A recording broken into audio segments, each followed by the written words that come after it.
ये वीडियो एक बहुत ही इंपॉर्टेंट चीज के बारे में है। ये वो चीज है जो डिफाइन करती है कि कौन सा मुल्क तरक्की करेगा और कौन पीछे रह जाएगा। हर साल बहुत से लोग ये सवाल पूछते हैं कि क्या अमेरिका अब खत्म हो जाएगा। कुछ लोग ये सवाल परेशानी से और कुछ लोग बहुत एक्साइटमेंट से पूछते हैं, लेकिन ये सब लोग एक बहुत ही बेसिक चीज को इग्नोर कर रहे हैं। इस दुनिया में एक फैक्टर है, एक ऐसी चीज है जो ये डिसाइड करती है कि कौन सी कौम तरक्की करेगी और कौन हमेशा गरीब रहेगा, कौन सी सोसाइटी स्ट्रांग होंगी और कौन सी हमेशा अनस्टेबल रहेंगी। बहुत कम लोग इस कॉन्सेप्ट के बारे में जानते हैं जो हजारों साल से सिविलाइजेशंस की किस्मत का फैसला करता आया है। ये चीज कोई आइडियोलॉजी नहीं है, ना ही कोई इंटेलिजेंस है और ना ही टेक्नोलॉजी। कौमों की तकदीर बनाने में सबसे इंपॉर्टेंट और डिसाइडिंग फैक्टर है ज्योग्राफी। वो जमीन जो आपके पांव के नीचे है, वो दरिया, पहाड़, मैदान और समुद्र जो आपने चूज नहीं किए बल्कि आप वहाँ पैदा हुए हो। दुनिया में जो कुछ भी आज हो रहा है, अफ्रीका आज भी गरीब क्यों है, कुछ कंट्रीज हमेशा वॉर और कॉन्फ्लिक्ट्स में क्यों घिरे रहते हैं, ये सब चीजें आकर एक ही चीज से जुड़ती हैं और वो है ज्योग्राफी। अगर आप ज्योग्राफी को तरक्की की असल वजह समझ लें तो इंसानी तारीख की कहानी आपको बिल्कुल डिफरेंट दिखाई देने लगती है। आपको रैंडम वाकयात के बजाय पैटर्न्स नजर आने लगते हैं। आपको समझ आने लगता है कि क्यों कुछ खित्ते शुरू में ही तरक्की की दौड़ में आगे निकल गए जबकि दूसरे सदियों तक स्ट्रगल करते रहे। इस कॉन्सेप्ट को समझने के लिए हमें तारीख में वापस जाना होगा। हिस्ट्री को एक स्ट्रेटेजी गेम की तरह तस्वर करें, जहां आपको स्टार्ट में जो जमीन मिली है वही आपका फ्यूचर डिटरमिन करती है। सबसे पहले इंसान ईस्ट अफ्रीका में पैदा हुए और आहिस्ता आहिस्ता पूरी दुनिया में फैल गए। हजारों साल में वो 6 खास इलाकों में आबाद हुए जो बाद में दुनिया की ग्रेट सिविलाइजेशंस बने। ये जगहें इत्तेफाक से नहीं चुनी गई थी। इन जगहों में पानी,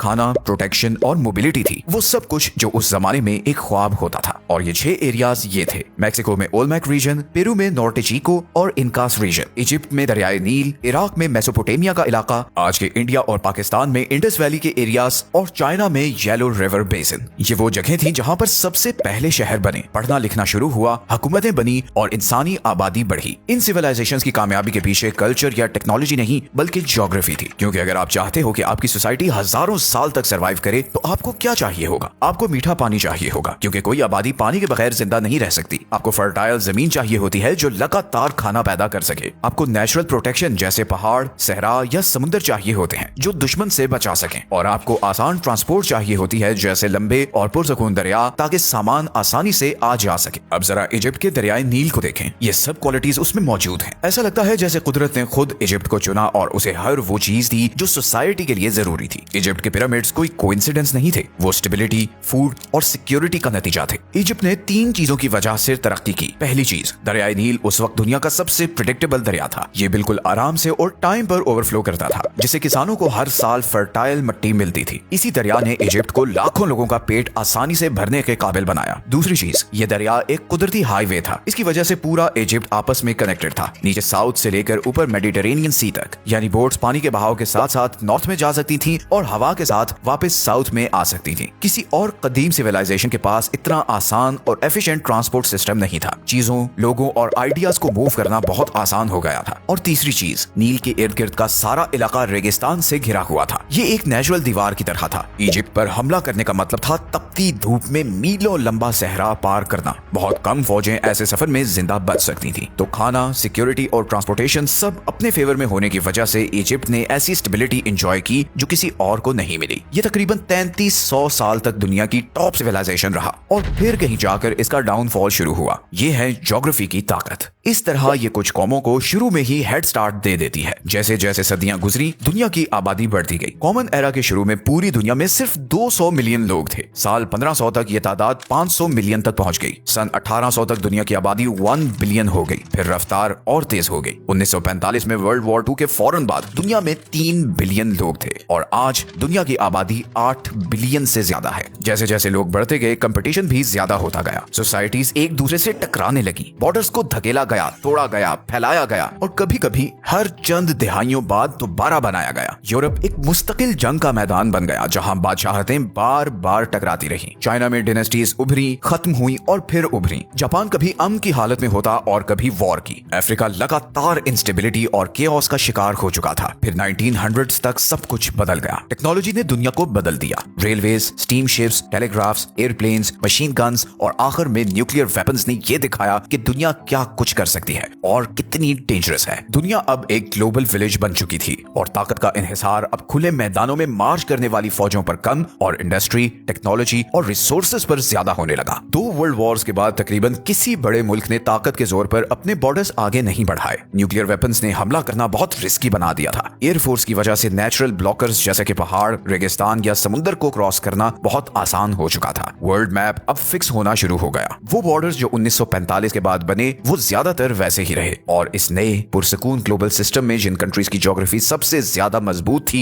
वही तरक्की करने लगे। इस सारी तब्दीली से किसी मुल्क ने अमेरिका से ज्यादा फायदा नहीं उठाया। उसकी लोकेशन, उसके दरिया, उसके साहिल और नेचुरल डिफेंस ने उसे इतना बड़ा हेड स्टार्ट दिया कि मॉडर्न दुनिया में अभी तक किसी को ऐसा एडवांटेज नहीं मिला। असल में अमेरिका दुनिया की सबसे कीमती जमीन के टुकड़े पर बैठा है और ये कोई बायस्ड होने या पॉइंट स्कोरिंग की बात नहीं है। ये एक सिंपल हकीकत है। जब आइस एज खत्म हुई तो नॉर्थ अमेरिका में मौजूद बड़े बड़े ग्लेशियर्स पिघले और नेचुरल हार्बर्स बन गए। ये हार्बर्स ग्लोबल ट्रेड के लिए आइडियल थे। यूरोप को भी ऐसे काफी हार्बर्स मिले और यही वजह थी कि यूरोपियन कौमें सदियों तक दुनिया का ट्रेड कंट्रोल करती रही। लेकिन नॉर्थ अमेरिका को बहुत ज्यादा एडवांटेज मिला क्योंकि उसकी कोस्ट लाइन बहुत लंबी थी। अमेरिका की eastern coast deep water port से भरी हुई है। Boston, New York, Philadelphia, Baltimore, Charleston और भी बहुत सारे पोर्ट्स। इन पोर्ट्स की वजह से बड़े समुद्री जहाज जमीन के बिल्कुल करीब आ सकते हैं, सामान उतार सकते हैं और जल्दी वापस जा सकते हैं। अब यूरोप के पास भी अच्छे पोर्ट्स थे मगर अमेरिका की कोस्ट लाइन आइडियल थी और उसे डिफेंड करना और कंट्री के इंटरनल हिस्सों से कनेक्ट करना आसान था। लेकिन अमेरिका का असल खजाना उसकी कोस्ट लाइन नहीं बल्कि उसके बिल्कुल सेंटर में है और वो है Mississippi river basin. Mississippi river basin ही अमेरिका का सबसे बड़ा एडवांटेज है। यहाँ दुनिया की सबसे फर्टाइल मिट्टी है और यहाँ बाकी दुनिया के मुकाबले में सबसे ज्यादा नेविगेबल रिवर्स भी मौजूद हैं। इसका मतलब है कि कश्तियां अमेरिका में हजारों मील अंदर तक आ सकती हैं और अपने साथ अनाज, लकड़ी, कोयला और दूसरा सामान सस्ते में ला सकती हैं। अमेरिका के सेंटर में मौजूद ये रिवर सिस्टम परफेक्ट है। ये चौड़ा, गहरा, पुरसकून और कुदरती तौर पर ट्रांसपोर्ट के लिए डिजाइन किया गया है। ये दरिया उन बड़े हाईवेज की तरह हैं जो नेचर ने मुफ्त में बनाए हैं। मिसिसिपी दरिया गल्फ ऑफ मैक्सिको में जाकर गिरता है और वहां से फिर अटलांटिक ओशन में जाता है। तो अमेरिका के बिल्कुल सेंटर से चीजें आसानी से और सस्ते रेट पर समुद्र तक पहुंच सकती है और फिर वहां से बाकी दुनिया तक। यही वजह है कि अमेरिका खुद को बाकी दुनिया से बेहतर सस्टेन कर सकता है। यही वजह है कि अमेरिका एक एक्सपोर्ट जायंट बन गया और यही वजह है कि अमेरिका दूसरे मुल्कों के मुकाबले में बहुत तेजी से अमीर हुआ। और फिर यहाँ पर इंसानी तारीख की सबसे बड़ी रियल एस्टेट डील भी हुई, द लुइसियाना परचेज। 1803 में थॉमस जेफरसन ने पूरा मिसिसिपी बेसिन फ्रांस से खरीद लिया जिसकी कीमत आज के हिसाब से तकरीबन 340 मिलियन डॉलर्स बनती है और आज ये जमीन कम से कम 60 ट्रिलियन डॉलर्स की है। इस एक डील ने अमेरिका की तकदीर बदल दी क्योंकि जब आपके पास इतनी फर्टाइल जमीन हो, परफेक्ट दरिया हो, 2 बड़े समुंदर आपकी हिफाजत कर रहे हो और बहुत सारे डीप वाटर पोर्ट्स हो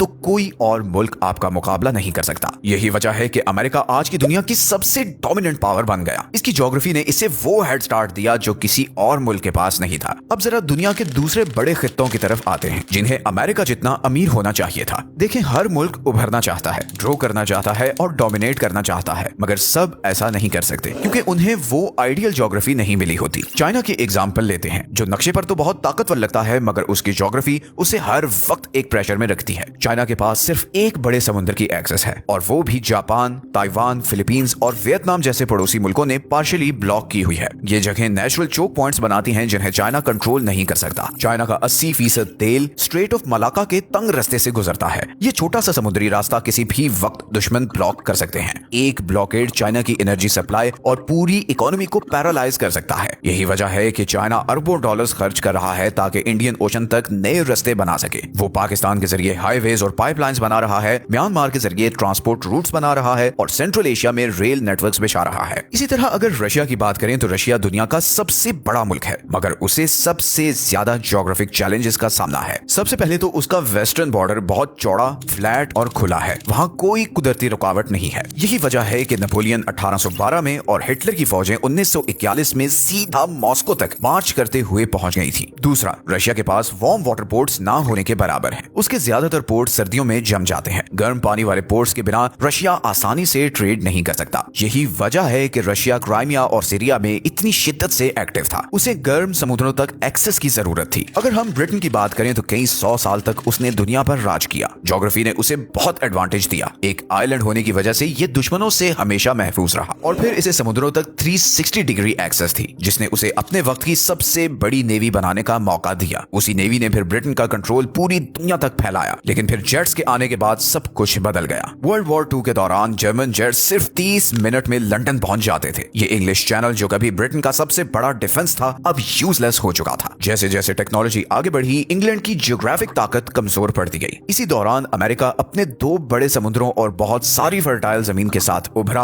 और उसने सुपर पावर का ताज ब्रिटेन से लेकर अपने सर पर सजा लिया। अब आखिर में आते हैं अफ्रीका की तरफ, जो मिनरल्स, फर्टाइल जमीन और नेचुरल रिसोर्सेज से माला माल है। रिसोर्सेज के हिसाब से तो अफ्रीका को दुनिया की सुपर पावर होना चाहिए था, लेकिन ये ज्योग्राफी ही अफ्रीका के लिए एक कर्ज बन गई। अफ्रीका के ज्यादातर बड़े दरिया साहिल के करीब पहुंचकर तेजी से नीचे गिरते हैं। ये अचानक गिरना वाटरफॉल्स बनाता है जो कश्तियों को अफ्रीका के इंटरनल हिस्सों से समुद्र तक जाने से रोकता है। कॉन्गो रिवर इसकी सबसे बड़ी एग्जाम्पल है। ये बहुत लंबा है, मगर कोई कश्ती सेंट्रल अफ्रीका से समुद्र तक नहीं जा सकती, क्योंकि साहिल के करीब ऐसी ही वाटरफॉल्स हैं। अफ्रीका की कोस्ट लाइन भी बहुत स्मूथ है। एक स्मूथ कोस्ट लाइन मैप पर तो बहुत खूबसूरत लगती है, मगर ये पोर्ट्स बनाने के लिए बहुत बुरी होती है। यूरोप और नॉर्थ अमेरिका के साहिल कटे फटे हैं, जहां नेचुरल हार्बर्स हैं जो जहाजों को तूफान से बचाते हैं। अफ्रीका के पास ये लग्जरी नहीं है और नतीजतन यहाँ पोर्ट्स बनाना बहुत मुश्किल और इंतहाई महंगा है। आसान पोर्ट्स और नेविगेबल रिवर्स के बगैर अफ्रीका एक मजबूत सी इकोनॉमी बनाने में स्ट्रगल करता रहा। शिपिंग के बगैर ग्लोबल ट्रेड बहुत लिमिटेड हो गया और ग्लोबल ट्रेड के बगैर डेवलपमेंट ना होने के बराबर थी। तो जब आप दुनिया को ज्योग्राफी की नजर से देखते हैं तो सब कुछ क्लियर हो जाता है। सब कुछ 3 आसान सवालों पर आकर रुकता है। ये सवाल दुनिया के किसी भी मुल्क की किस्मत का फैसला करते हैं। पहला सवाल, क्या आप अपने लोगों को खाना खिला सकते हैं? दूसरा, क्या आप अपनी जमीन की हिफाजत कर सकते हैं? और तीसरा सवाल, क्या आप दुनिया के साथ ट्रेड कर सकते हैं? अगर तीनों का जवाब हाँ है तो वो कंट्री तरक्की करेगा। अगर एक जवाब भी ना है तो वो मुल्क हमेशा स्ट्रगल करेगा। अमेरिका आज वो वाहिद मुल्क है जो इन तीनों सवालों का जवाब बिना किसी हेजिटेशन के हाँ में दे सकता है। इसके पास दुनिया की सबसे प्रोडक्टिव जमीन है जो इसके लोगों का पेट भरती है। इसके पास 2 बड़े समुद्र हैं जो दुश्मन की फौजों के खिलाफ बड़ी शील्ड्स का काम करते हैं। ईस्ट में अटलांटिक ओशन अमेरिका को यूरोप से तकरीबन 7000 किलोमीटर दूर रखता है और वेस्ट में पैसिफिक ओशन है, जिसकी वजह से अमेरिका और एशिया के बीच डिस्टेंस 10,000 किलोमीटर से भी ज्यादा है, जो किसी भी आर्मी के लिए क्रॉस करना बहुत मुश्किल है। और सबसे आखिर में अमेरिका के पास डीप वाटर पोर्ट्स हैं और अटलांटिक और पैसिफिक 2 समुद्रों तक ओपन एक्सेस है, जो इसे दुनिया के हर बड़े खित्ते से ट्रेड करने देती है। लेकिन इस सब का मतलब ये नहीं कि ज्योग्राफी ही सब कुछ कंट्रोल करती है। पॉलिटिक्स, टेक्नोलॉजी, कल्चर और इकोनॉमी भी मैटर करते हैं, लेकिन ज्योग्राफी स्टार्टिंग पॉइंट डिसाइड करती है। ये फायदे और नुकसानात तय करती है। ये तय करती है कि तरक्की का ये सारा खेल कितना आसान होगा या कितना मुश्किल। जब लोग पूछते हैं कि अफ्रीका इतना गरीब क्यों है, चाइना इतना एग्रेसिव क्यों है, या क्या अमेरिका डूबने वाला है, तो वो अक्सर सबसे ऑब्वियस चीज मिस कर देते हैं। ज्योग्राफी ही आपकी किस्मत तय करती है। ये समुंदर, पहाड़, दरिया, मैदान और पोर्ट्स खामोशी से कंट्रीज के राइज और डाउनफॉल की कहानी लिखते हैं। ज्योग्राफी बहुत कम बदलती है, इसलिए किसी कंट्री को जो फायदे हासिल होते हैं वो सदियों तक चलते हैं। जो चीज बदलती है वो ये है कि उसके लीडर्स इन फायदों को कितने अच्छे तरीके से इस्तेमाल करते हैं। वीडियो अच्छी लगी है तो इसे दूसरों के साथ शेयर जरूर करें और चैनल को सब्सक्राइब कर लें। अपना ख्याल रखें। अल्लाह हाफिज।